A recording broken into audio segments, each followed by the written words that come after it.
Every time a public marriage breaks down, the internet reacts to the moment. I want to discuss the mechanics behind it because none of this happens overnight. And a lot of those mechanics are exactly what Tasha starts touching on here. First things first, okay? There's no such thing as a YouTube or TikTok real couple, all right?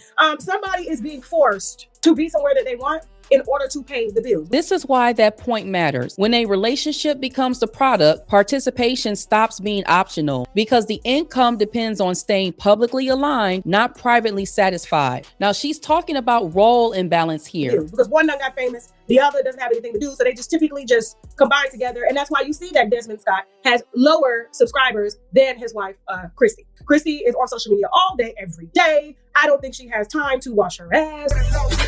It's just so much content, and then she's a mother of 2 kids. I don't even know how she has time, no shame to her, to be a mom, but that's what Desmond was for. Desmond was cooking, he was feeding the kids. A lot of people was worried about how the kids were gonna be fed. Their daddy likes to cook because mom is out there every single moment is for the internet. And this is where things get complicated. Role reversals aren't the issue. Unspoken role reversals are, because maintaining the brand required her constant visibility even as the household balance shifted. So Desmond Scott says, I want to begin by apologizing to Kristy, our family, and everyone who has been impacted by the public attention surrounding this situation.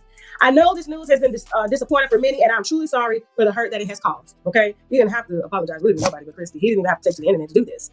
Kristy is the mother of my children, and that will always come first. I remain fully committed to being an active, present, and loving parent to our boys, and I've always been, okay? Now, Kristy and I faced challenges, and I made some sincere efforts to work through them. This is where he starts to tell the truth, because this statement came out before the video came out, because she got hit from TMZ about this video, okay? Matter of fact, she probably got hit by the person who recorded the video, and that's why she ran down there to the lawyer's office real fast to file for divorce, so that she could get in front of it, okay? Like, I'm leaving you, you're not leaving me.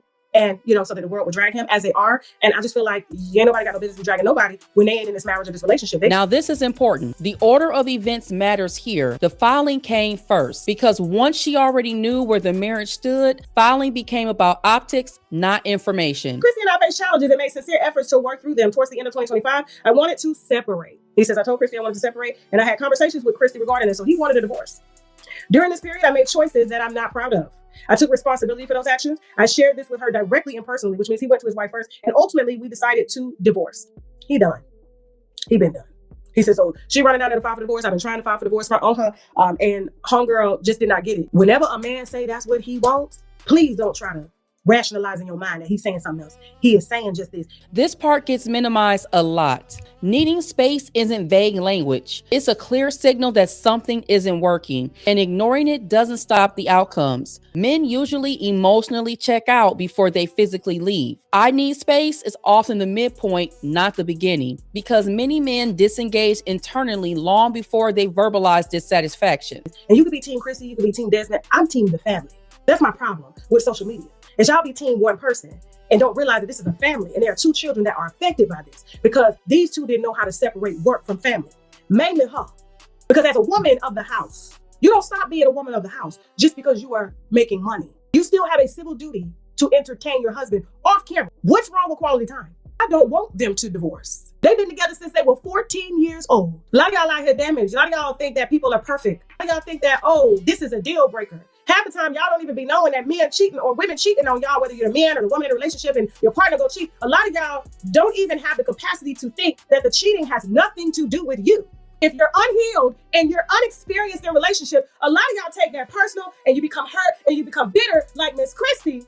And now the whole entire marriage is broken down. The fact that they've been together for so long, that's the whole reason why I don't want them to separate. And I really hope that all these women that are bitter and damaged, I'm Team Kristy, and you up over there pushing that bitterness, that damageness. Oh, he ain't shit, girl. I thought he was a dog. Come over here with me. We can lick each other's coochie.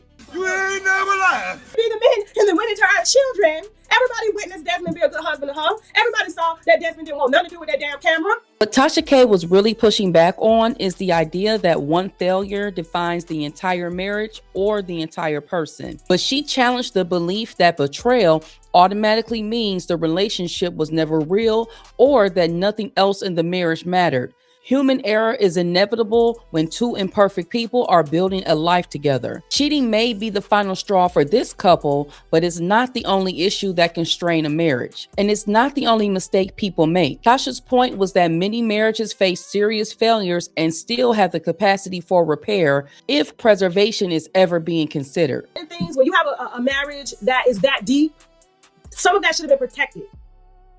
I still cook for my husband. I don't wash his clothes. I pick his clothes out. We got somebody to do that, whatever. But I still take him lunch to the office. I still make sure the phones is turned off. We spend our quality time. Y'all barely see Shake on the camera. We have a real relationship that has to be protected. We don't let people in our business. When it comes to these two here, I just want them to leave y'all out the group chat and work this out. Now, I saw what he did. He looked gone. But he'll be right back. And they can be separated. She can go do her too. But this your husband, though, girl. This your husband. And you gonna let somebody like, this is my little man. You gonna let somebody come take this? You ain't gonna go do you too, girl.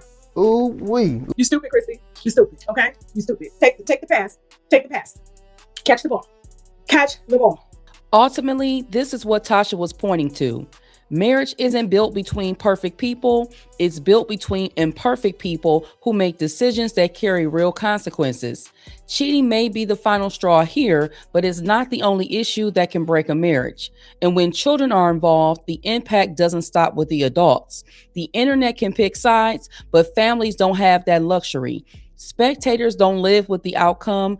The people inside the marriage do. That's the part that gets lost when we turn real families into online debates. So do you think modern marriage allows room for human error? Like the video, subscribe if you're here for analysis. And I will see y'all in the next video. Peace.